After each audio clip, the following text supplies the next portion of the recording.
राजभाषेचा दर्जा हा छत्रपती शिवाजी महाराजांनी दिला आणि फारसी भाषेचे शब्द वगळून सगळ्या आज्ञावली मराठी भाषेत करण्याचं काम छत्रपती शिवाजी महाराजांनी आम्हाला दिलं आणि म्हणून हे आत्मतेज आणि आत्मभान घेऊन छत्रपती शिवाजी महाराजांचे मावळे म्हणूनच आम्ही या ठिकाणी राज्यकारभार करतो. साहेब, 2 उपमुख्यमंत्री कार्यक्रमाला नाही येतात. नाही, याचं कारण त्यांचे वेगळे कार्यक्रम होते. ते माझ्यासोबत पुण्यापर्यंत आले आणि त्यानंतर आपल्या कार्यक्रमाला गेले.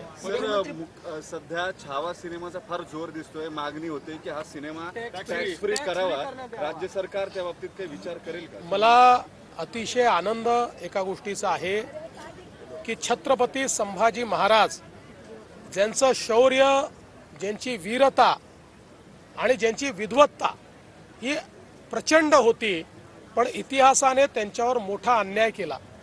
अशा छत्रपती संभाजी महाराज की ज्यांच्याबद्दल देश धर्म पर मिटने वाला शेर शिवा का छावा था, महापराक्रमी परमप्रतापी एकही शंभू राजा था, अशा प्रकारचं म्हटलं गेलं.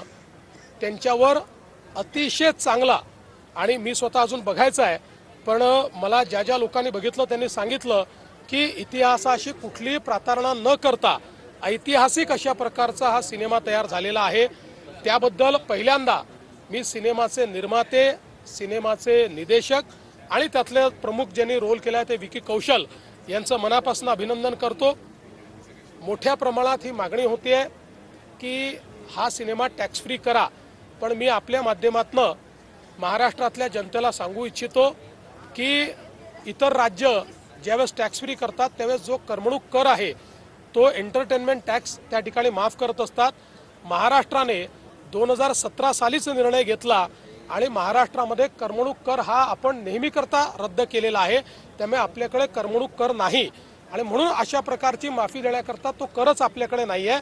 तथापि या चित्रपटाच्या प्रमोशन करता किंवा छत्रपती शंभूराजांचा इतिहास हा प्रत्येक व्यक्तीपर्यंत पोहोचण्याकरता आम्हाला अधिक काय चांगलं करता येईल याचा प्रयत्न आम्ही निश्चितपणे करू. अभिनेते वारंवार बोलतायत. काल तुम्ही आपण विकिपीडियावरच्या विधानावरती तुम्ही खरं तर सांगितली कारवाई, वारंवार छत्रपती शिवाजी महाराज आणि संभाजी महाराजांचा नाही, असं आहे, अपमानित करणाऱ्यांना त्यांची जागा आम्ही दाखवू आणि अशा प्रकारे जर कोणी वागत असेल तर सरकारे माफ करणार नाही, शिवप्रेमी माफ करणार. एक समिती इतिहास अभ्यासकांची तयार करून हे वादविवाद थांबवतो त्यासाठी काही प्रयत्न केले जाणार आहेत. बघा, असं आहे, मी एक तुम्हाला सांगतो, वादविवाद तेव्हाच संपू शकतात ज्यावेळी त्याला राजकीय किनार नसतात. ज्याला राजकीय किनार असते ते वादविवाद कधीच संपू शकत नाहीत.